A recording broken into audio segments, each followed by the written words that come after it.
दोस्तों, आज की कहानी है भूल। रात के सन्नाटे में घड़ी की टिक टिक आवाज साफ सुनाई दे रही थी। रह रह करके गली के मोहल्ले में कुत्तों के भौंकने की आवाज आ रही थी। फिर दिव्यांश के खर्राटों की आवाज। मनोरमा धीरे धीरे अलमारी से सामान निकाल कर नीचे रखती जा रही थी और बीच बीच में मुड़कर दिव्यांश को देख लेती कि उसकी नींद तो नहीं खुल गई। अजीब सी बेचैनी से उसके माथे पर लकीरें बना रही थी। अलमारी करीब आधी खाली हो चुकी थी तो उसकी बेचैनी और बढ़ गई और वह जल्दी जल्दी घबराकर सामान निकालने लगी। इस घबराहट में उसके हाथ से फिसलकर लकड़ी की नक्शाली वाली कश्मीरी डिब्बा जमीन पर आ गिरा। डिब्बे में सहेजी बचपन की यादें बिखर गई। यादों को सहेजने में छोटे छोटे सामान भी कितनी अहम भूमिका निभाते हैं। वह लकड़ी की फिरंगी ट्रेन का इंजन वाला शॉर्पनर, उसकी अपनी पहली गुड़िया जिसे वह छोटा सा स्टार जिसमें रेनबो कलर दिखता था, जिसे उसने स्कूल के पास वाले दुकान से खरीदा था, वह तो गिरते ही टूट गया और साथ ही दिव्यांश की नींद खुल गई।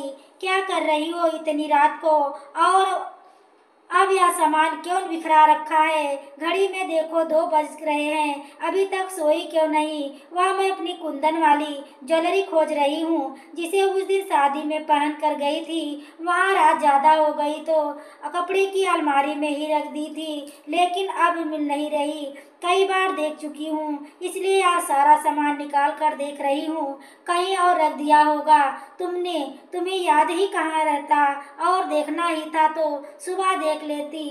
इस तरह रात को खुद की भी नींद खराब कर रही हो और मेरी भी कब देख लेती। आँख खुलते ही तो काम शुरू हो जाता है, घर ऑफिस मीटिंग का प्रेशर सब तो देखना होता है। तुम सो जाओ, अब कोई आवाज नहीं होगी, कहते हुए मनोरमा बिखेरी यादों को डिब्बे में सहेजने लगी। टूटे स्टार का कांच उंगली में चुभ गया, लेकिन उससे ज्यादा चुभ गए कि वह शब्द तुम्हें याद ही कहाँ रहता है। वह फिर अलमारी में ज्वेलरी खोजने लगी और सोचने लगी, तुम भूल गई होगी, तुम्हारी याददाश्त कमजोर हो गई है। ऐसे वाक्य जिंदगी उसकी जिंदगी में ऐसे जुड़ गए थे जैसे फेविकोल का मजबूत जोड़। कभी दिव्यांश तो कभी बेटा अंशु उसकी दिमागी हालत का एहसास करा ही देते। दिन रात इन्हीं बातों से घिरी मनोरमा को अब भी यही लगने लगा था कि शायद यही हकीकत है, भूलने की आदत है। मुझे यही एक बात कोई मुझे भूलने नहीं देता।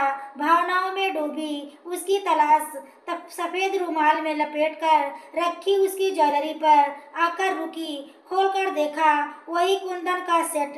सुकून पाने की जो वजह मिल गई, एक ज्वेलरी मिल गई, दूसरा उसे अपनी स्मरण शक्ति पर भरोसा हो गया। वह बहुत खुश थी कि उसे याद था कि उसने ज्वेलरी वहीं रखी थी। जल्दी जल्दी उसने सारा सामान अलमारी में रखा और सोने चली गई, लेकिन आंखों में नींद ना थी। आंखों में पिछले दिनों की तस्वीर उभर रही थी। पिछले 6-7 महीना से अक्सर वह छोटी सी बातें भूल जाया करती। 7 महीने पहले प्रमोशन के साथ ही भूलने की बीमारी ने भी उसके घर में कदम रखा। आसान नहीं था, पर ऑफिस में सब मैनेज करना शरीर से ज्यादा दिमाग थका हुआ महसूस करता। उसे दिन दोपहर में दिव्यांश ने फोन पर बताया कि शाम को टाइम पर घर आ जाना, मिसेज अनुपमा के घर पार्टी में जाना है। उसे भी अच्छा लगा। मिसेज अनुपमा अच्छी लेडी है, कहीं नौकरी नहीं करती, विशुद्ध भारतीय महिला, लेकिन पढ़ने का शौक खूब है। उन्हें बच्चों की परवरिश में जीवन समर्पित कर दिया। उनसे मिलना, उनके साथ बातें करना अनुपमा को बहुत अच्छा लगता था, लेकिन शाम तक उसकी स्मरण शक्ति ने धोखा दे दिया और उसने खुद की ही मीटिंग बुला ली। घर पहुंची तो बेटे अंशु ने तीखे स्वर में बताया, पापा को बहुत बुरा लगा है, वह अकेले ही पार्टी में गए हैं। आपको जाना नहीं था तो पहले ही मना कर देती। वह चुपचाप उसका मुंह देखती रही। उसने जानकर तो ऐसा नहीं किया। अगर वह भूल गई तो दिव्यांश उसे याद भी करा तो दिला सकता था।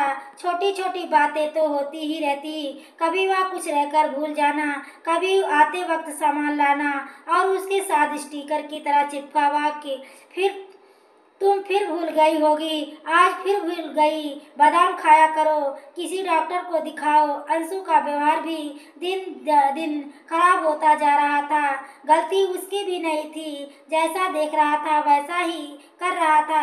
पहली बार जब अंशु ने ऐसी बातें की, अगर उसी वक्त दिव्यांश ने उसे रोका होता तो शायद आज उसकी बातें इसकी पीड़ादायी इतनी पीड़ादायी ना होती। उस रात की बात चिंगम की तरह खुद ज्यादा ही लंबी खिंच गई।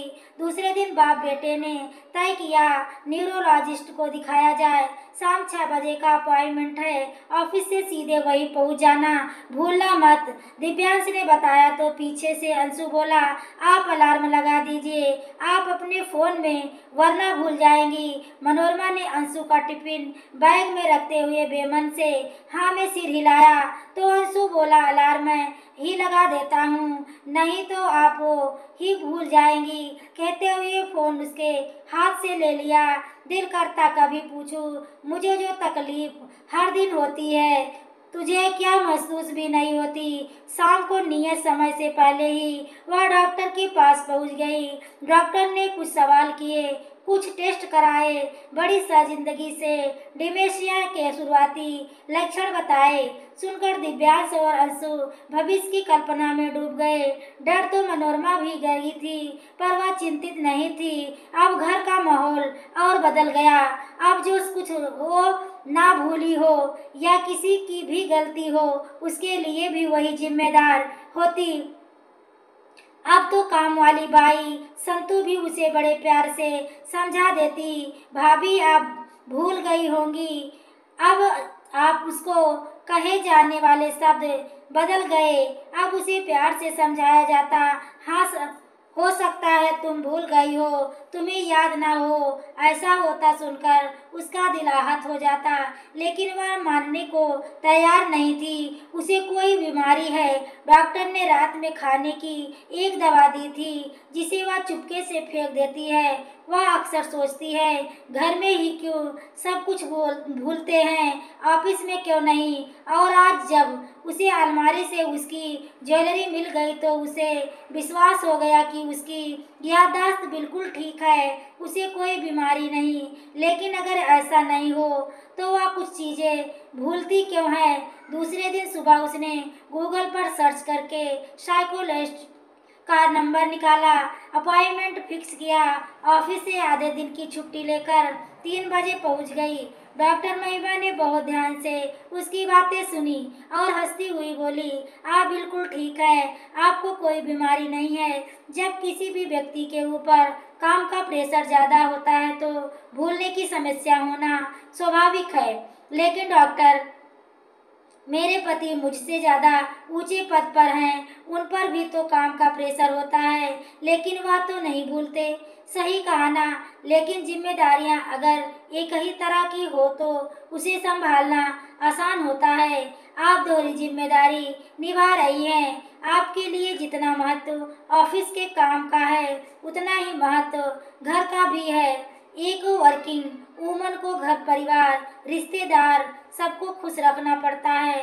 और ऑफिस में बॉस को अपना आप ऑफिस में इसलिए कुछ नहीं भूलती क्योंकि वहाँ आपके अंदर में बहुत सारे कर्मचारी हैं जिनकी सहयोग आपको प्राप्त है। घर में इसी सहयोग का अभाव है और अपेक्षाएं बहुत ज़्यादा। सबको खुश रखने की चाहत में आप इतनी ज़्यादा भावात्मक दबाव में हैं, जिसकी वजह से आप कभी कभी कुछ भूल जाती हैं। और आपसे सबकी अपेक्षाएं इतनी ज़्यादा हैं कि उन्हें लगता है कि आपको गलती करने का हक ही नहीं, इसलिए एक छोटी सी भूल भी बहुत बड़ी गलती लगती है। आपकी भूल को गिनाया जाता है। अब ध्यान दीजिए तो आपसे ज़्यादा बार आपके पति या आपका बेटा बहुत सी बातों को भूल जाते होंगे। डॉक्टर महिमा ने बहुत प्रेम से समझाया तो मनोरमा की आंखें नम हो गई। डॉक्टर ने पानी का गिलास उसकी ओर बढ़ा दिया। पानी पीकर कुछ रिलैक्स होकर मनोरमा ने पीठ कुर्सी पर टिका दी। उस पर सिकुड़ी भावे के साथ चेहरे पर चिंता के भाव भर आए। डॉक्टर, मैं तो समझ गई, पर घर वालों को कैसे समझाऊं? उन्हें तो पूरा विश्वास हो गया है कि उसे मुझे डिमेंशिया है, और अगर मैं आपसे मिलवाती हूँ और जो बातें आपने मुझसे कही वही बात उनसे कहेंगी, उन्हें लगेगा कि मैं शिकायत की, क्योंकि उन्हें तो लगता ही है नहीं कि वह कुछ गलत कर रहे हैं। कुछ देर सोचकर डॉक्टर महिमा बोली, आप सबसे पहले घर में कैमरे लगवाए और बातों को मोबाइल में रिकॉर्ड करने की कोशिश कीजिए। मनोरमा अस्वस्थ होकर चेहरे पर खुशी के भाव लिए घर वापस आ गई। दूसरे दिन ही घर में कैमरे लगे। पहले दिव्यांश ने विरोध किया, फिर भाई संतू अंशु के आने तक घर में अकेली क्या करती है उसकी निगरानी के लिए सहमत हो गई। डॉक्टर की सलाह काम कर गई। अब अकेले मनोरमा से गलती नहीं होती, अब सबकी गलतियां उजागर होने लगी। अब मनोरमा की याददाश्त पर कोई बादाम खाने की सलाह नहीं देता। धीरे धीरे मनोरमा भावात्मक दबाव से बाहर निकलने लगी। दिव्यांश को लगता दवाइयाँ का असर है, जो मनोरमा बहुत कम भूलती है, लेकिन ये उसका आत्मविश्वास था। दोस्तों, यह कहानी आपको कैसी लगी कमेंट करके ज़रूर बताएं। कहानी पसंद आई हो तो प्लीज़ वीडियो को लाइक और शेयर करें। चैनल पर पहली बार आए हो तो चैनल को सब्सक्राइब करें। आगे के नोटिफिकेशन के लिए बेल आइकन को जरूर प्रेस करें। पूरी वीडियो देखने के लिए आपको तहे दिल से धन्यवाद।